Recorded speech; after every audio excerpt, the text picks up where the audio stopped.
नमस्कार दोस्तों। एक समय की बात है, भगवान बुद्ध अपने शिष्य को उपदेश दे रहे थे। तब उनके किसी शिष्य ने उनसे यह 3 सवाल किए। पहला, कौन किसके भाग्य का खाता है? दूसरा, संसार का सबसे बड़ा बलवान कौन है? तीसरा, जो अपनी बात से मुकर जाता उसका अंत में क्या अंजाम होता है?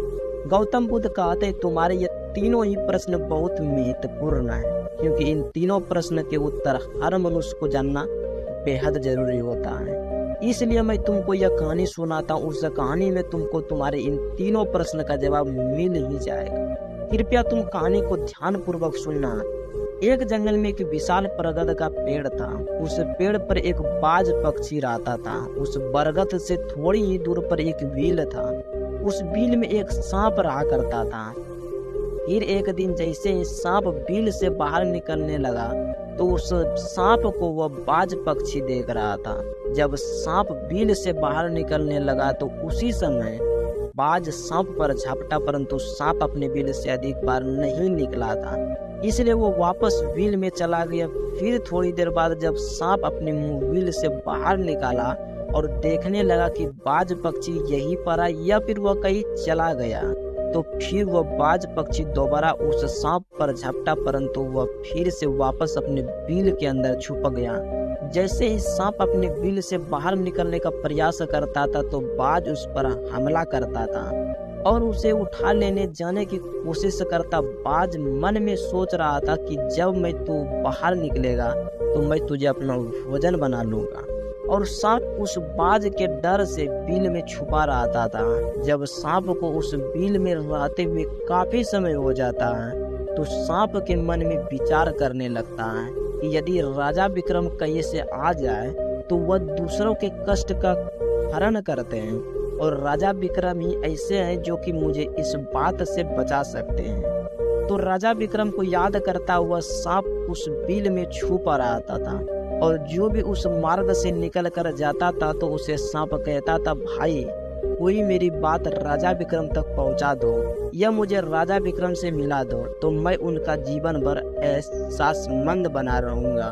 फिर एक दिन राजा विक्रम जो दूसरों के दुखों को दूर करते थे वो जंगल में जा रहे थे और उसी मार्ग से निकल कर जा रहे थे। तभी सांप को पता चला कि रास्ते से कोई गुजर रहा है, तो वह सांप बिल के अंदर से ही कहने लगा, भाई कोई मेरा मदद कीजिए, राजा विक्रम से मिला दे, नहीं तो उसका जीवन भर एहसासमंद रहूंगा। यह बात जब राजा विक्रम ने सुनी तो राजा विक्रम कहने लगा, क्यों भाई, आपको राजा विक्रम से क्या काम और क्यों मिलना है? तो सांप कहने लगा, देखो भाई, राजा विक्रम दूसरों के दुखों का हरण करते हैं और मैं बहुत दिनों से इसी बिल में पड़ा हुआ हूँ। मैं बहुत दुखी हूँ। यदि मैं इस बिल से बाहर निकलता हूँ तो इस वृक्ष पर एक बाज पक्षी का निवास है। वह बाज मुझ पर उसी समय से हमला करता हुआ आ रहा है, इसलिए मैं इस बिल से बाहर निकलना नहीं चाहता हूँ और ना ही मुझे कुछ खाने को मिलता है। मैं ऐसे ही इस बिल में पड़ा हुआ हूँ, ऐसे ही अपना जीवन व्यतीत कर रहा हूँ। राजा विक्रम कहने लगे कि हे सर्फराज, मैं ही राजा विक्रम हूँ, बताओ तुम्हारे कष्ट का निवारण कैसे करूँ? तो सांप कहने लगा कि महाराज, जैसा आपको उचित लगे वैसा ही कीजिए, लेकिन मेरा इस बात से पीछा छुड़ा दीजिए, नहीं तो यह एक दिन मुझे मार डालेगा। राजा विक्रम कहने लगे, सर महाराज, तुम कहो तो मैं तुम्हें इस वन में कहीं दूर छोड़ दूं। सब्र करने लगा, महाराज, जब आप मुझे दूर छोड़ने जाएंगे तो यह बाज हमें देख लेगा और यही कहीं जाकर फिर बैठ जाएगा और मौका मिलते ही यह मुझे मार डालेगा। राजन, आप मुझे कुछ समय के लिए आपके अंदर में बैठा लीजिए, आप पेट में बैठने के लिए मुझे स्थान दे दीजिए। जब इस बाज को पता नहीं चलेगा कि सांप कहाँ गया और तुम्हारे साथ इस वन में बहुत दूर चला जाऊंगा और आगे जाने के बाद तुम्हारे पेट से बाहर आ जाऊंगा। राजा विक्रम कहने लगे, ठीक है सर्प, आज सांप मेरे पेट में प्रवेश कर जाइए। राजा विक्रम अपना मुंह खोल देते हैं और वह सांप राजा विक्रम के पेट में प्रवेश कर जाता है और राजा विक्रम के पेट में जाकर बैठ जाता है। और जब राजा विक्रम वन के आगे जाए, जब काफी दूर पहुंचने के बाद उस सांप से कहने लगे कि हे नागराज, अब आप मेरे पेट से बाहर आ जाइए। अब यह सुनसान वन है, इससे कोई बाज आपको परेशान नहीं करेगा। यह बात सुनकर नागराज कहने लगा कि नहीं महाराज, अब मैं आपके पेट से बाहर निकलने वाला ही नहीं हूँ। राजा विक्रम ने कहा, क्यों भाई, आपने तो मुझसे यह वादा किया था कि आप मुझे आगे सुनसान वन में छोड़ देना, मैं आपके पेट से बाहर निकल जाऊंगा। अब क्या हुआ, सुनसान वन आ गया, अब आप बाहर निकलिए। सांप कहने लगा कि देखो महाराज, जैसा करने का आनंद, जैसा रहने का आनंद आपके पेट में है, वैसा उस बिल में नहीं मिलता। अब मैं तुम्हारे पेट से कभी बाहर नहीं निकलूंगा।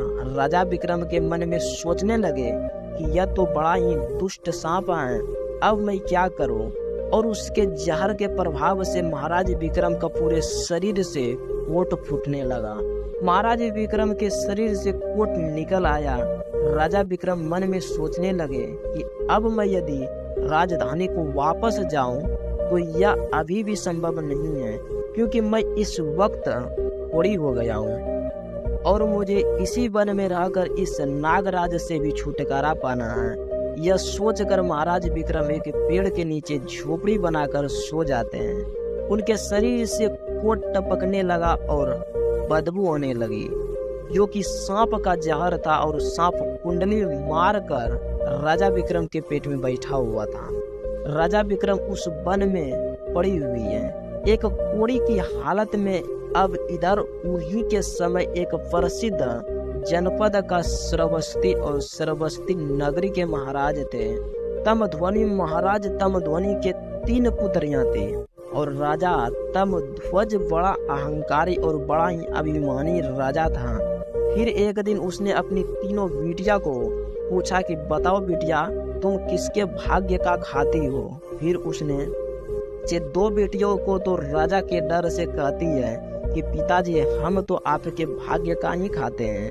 परंतु उनमें से राजा की एक चित्र रेखा नामक बेटी थी। वह चित्र रेखा अपने पिता तामद कहती है कि नहीं पिताजी, किसी के भाग्य का नहीं खाती हूँ, मैं तो केवल अपने ही भाग्य का खाती हूँ। उस बेटी की बात सुनकर राजा को बहुत क्रोध आया और राजा अपने उस बिटिया की नई और ब्रह्मस्त्र बुलाया और नाई और ब्रह्मस्त्र से कहने लगा कि रे, इन दोनों बेटियों का रिश्ता तो आप किसी राजा के यहाँ करके आइए, और जो यह बड़ी वाली बिटिया, इसका रिश्ता किसी कुंडी कलंक की या जिसके हाथ पर नहीं हो उसके साथ करके आइए।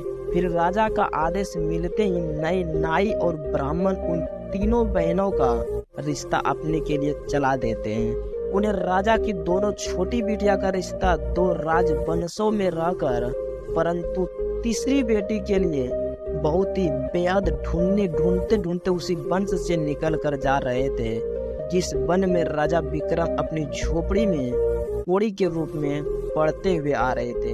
उनके शरीर से कोड़ी बहा रहे थे, तो राजा विक्रम को देखकर नाई और ब्राह्मण वापस कहने लगे कि इससे अच्छा तो कई व्यक्ति हमें नहीं मिलेंगे, इसलिए इसके साथ ही राजा की लड़की का संबंध करके चलते हैं।